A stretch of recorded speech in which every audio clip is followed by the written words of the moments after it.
எங்க நியமிக்கப்படுற? படிக்கலாமா அந்த வசனத்தை? எடுமா, அந்த வசனத்தை எடுங்க. வெளிப்படுத்தின புத்தகம் 22ஆம் அதிகாரம். வெளிப்படுத்தின புத்தகம் 22ஆம் அதிகாரம். நீ பொய் சொன்னா உனக்கு ஆண்டவர் நியமிக்கிற இடம் எங்கே அப்படின்னு பாருங்க. 21ஆம் அதிகாரம் 21:8 படிமா.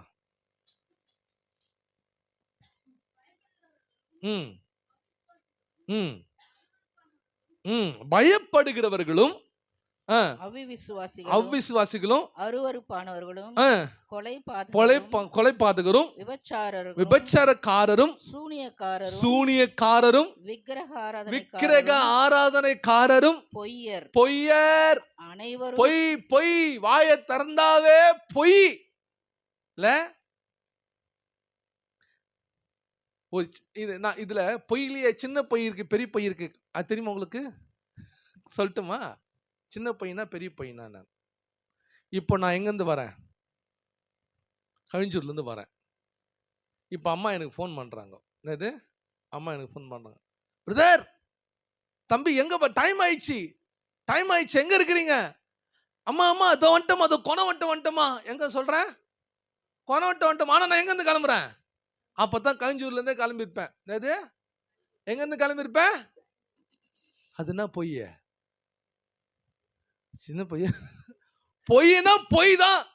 சின்ன பொய் பொறி பொய்லாம் கிடையவே கிடையாது. என்ன கிடையாது? சின்ன பொய் பெரிய பொய்லாம் கிடையாது.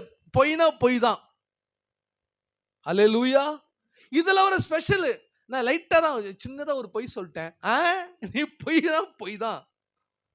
பொய்யர் அனைவரும் இரண்டாம் மரணமாகிய அக்கினியும் கந்தகமும் எரிகிற கடலிலே பங்கடைவார்கள். எங்கயா? எரிகிற அக்கினி கடல். யாருக்கு? உங்களுக்கா? யாருக்குங்க? பொய் சொல்றவங்களுக்கு. அப்போ ஓகேவா? ஜாக்கிரதை. நாம் பேசுகிற பேச்சுல கூட உண்மை இருக்கணும், சத்தியம் இருக்கணும், நீதி இருக்கணும், நியாயம் இருக்கணும். தேவனுக்கு ஏற்றவைகளை பேசிக் கொண்டிருங்கள். வீண் வார்த்தைகளை அளப்பாதிருங்கள். எது? வீண் வார்த்தைகளை அளப்பாதீங்க. இன்னொருத்தரை குறிச்சு என்ன பண்ணாதீங்க? குறை சொல்லாதீங்க. நேரடியா பார்த்து பேச்சு. என்ன நல்லகிறியா? நல்லகிறனே. பின்னாடி போயிட்டு அதுவா மோசமா இருந்தது. என்னது? பின்னாடியே போயிட்டு என்ன பண்ணுது? பேசுறது. என்னது?